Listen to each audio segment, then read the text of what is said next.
ပါအဲ့တော့ဒီ e-date တွေ e-oman တွေပြီးသွားပြီဆိုရင်ကိုကဒီလေ့ကျင့်ခန်းလေးကိုလုပ်မယ်နော် e-date e-oman တွေပြီးသွားပြီဆိုရင်ဒီမှာကြည်ပြတို့ကထုတ်ကုန်တစ်ခုကိုတစ်နှစ်ခွဲစီသုံးစွဲခွင့်ရှိတယ်ဆိုရင်သူ့ရဲ့ကုံဆုံးမရက်တွေကိုရှာချင်တဲ့အခါမှာပေါ့နော် e-date တို့ဘာလို့သုံးလို့ရတယ်အဲ့တော့ e-date နဲ့လည်းတွဲလို့ရတယ်လို့ date function နဲ့လည်းတွဲလို့ရတယ်ဒီနေရာမှာနှစ်ခုတွက်ပြပေးထားတယ်အဲ့တော့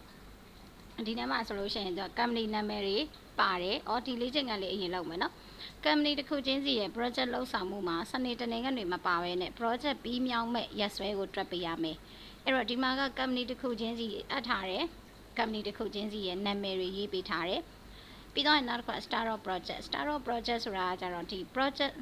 အဲ့လေအချိန်ပေါ့နော် company တွေကနေပြီးတော့မှကိုယ့်စီကို project အပ်မဲ့အချိန်ကိုရေးပေးထားတယ်ပြီးတော့ရင် project schedule တွေဆိုတာကြတော့သူတို့တွေကိုပေးထားတဲ့ project ရက်တွေပေါ့နော်ဥပမာဆိုရင် ARC company ကိုတော့25ရက်ပေးထားတယ်Proto company ကိုတော့ရက်20ပေးထားတယ်မိုင်းလုံး company ကိုတော့10ရက်ပေးထားတယ်ဒါဆိုလို့ရှိရင်ဒီမှာ project and date ဘယ်နေ့မှာ project ပြီးမလဲဆိုတာကိုသိချင်တာဆိုတော့သူကစနေတနင်္ဂနွေရုံးပိတ်ရက်တွေတော့မပါဘူးဆိုတော့ညီမချင်းထိုးပါ WORK ဒီမှာညီမချင်းထိုးပါ WORKDAY work day ပေါ့နော် start date ကဒါလေးယူမယ် schedule က days ဒါလေးကိုယူမယ်နားရက်မပါတဲ့အတွက်ခွင့်ပိတ်လိုက်ရုံပဲပြီးတော့ရင် auto fill လေးနဲ့ဆွဲချလိုက်တဲ့အခါမှာ15ရက်နေ့မှာ add တဲ့ company က25ရက် project အပ်ထားတယ်သူကဘယ်နေ့မှပြီးမှလဲဆိုရင်20ရက်နေ့မှာပြီးမယ်ပေါ့နော်ဒီလိုမျိုးလေးတွေကျွန်တော်တို့တွက်ထားပါတယ်နောက်တစ်ခုကကြတော့နောက်ဘာလေးကိုဥပမာပေးထားလဲဆိုရင်ဒီမှာထုတ်ကုန်တစ်ခုမှထားပါတော့စီးဝါးတွေဆိုလို့ရှိရင်လည်းသူတို့စီမှာ expire date တွေပါမယ် manufacturing date တွေပါမယ်ပေါ့နော်ပြီးတော့ရင်နောက်တစ်ခုကကြတော့ဘာလဲဆိုလို့ရှိရင်ဒီနေရာမှာဘယ်လိုပြောရမလဲ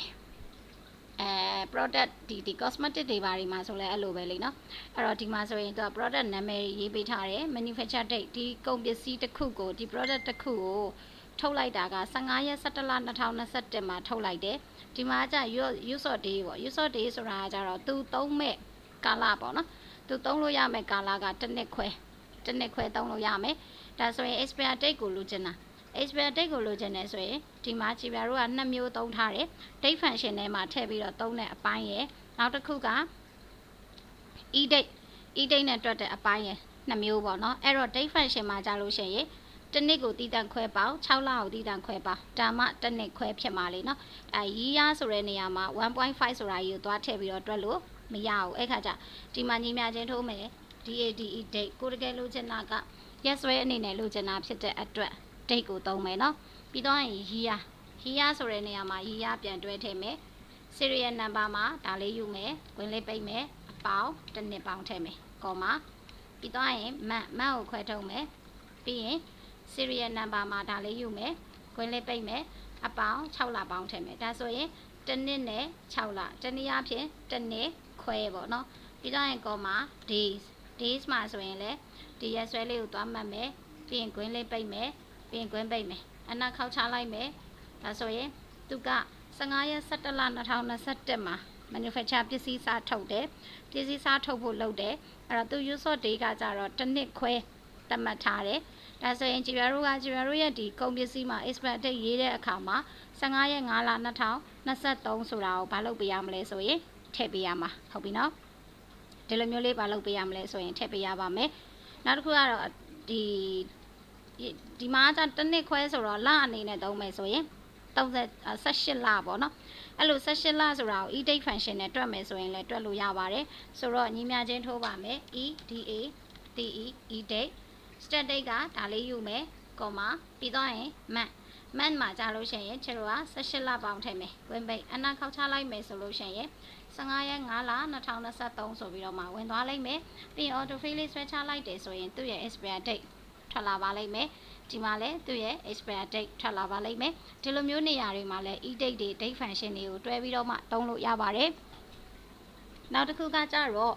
ကြည်ပြတို့ကဒီလိုမျိုးလအစားရက်တွေလအဆုံးရက်တွေကိုဖန်တီးရတဲ့အခါမျိုးတွေမှာဆိုရင်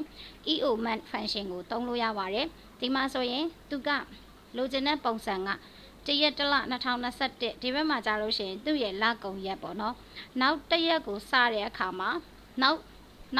row ပေါ့နော်နောက် row တစ်ခုနောက်တစ်ရက်ကိုစတဲ့အခါမှာဆိုရင်နောက်လရဲ့လအစရက်ကိုလိုချင်တယ်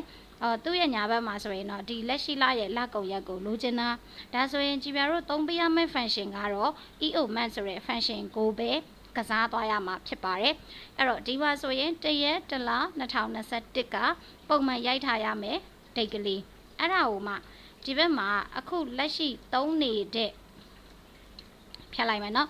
အခုလက်ရှိသုံးနေတဲ့ရက်စွဲကိုလကုန်ရက်သိချင်တာလက်ကုံရက်သိချင်တာဖြစ်တဲ့အတွက်ညီမြချင်းထိုးမယ် EOMON DH EOMAN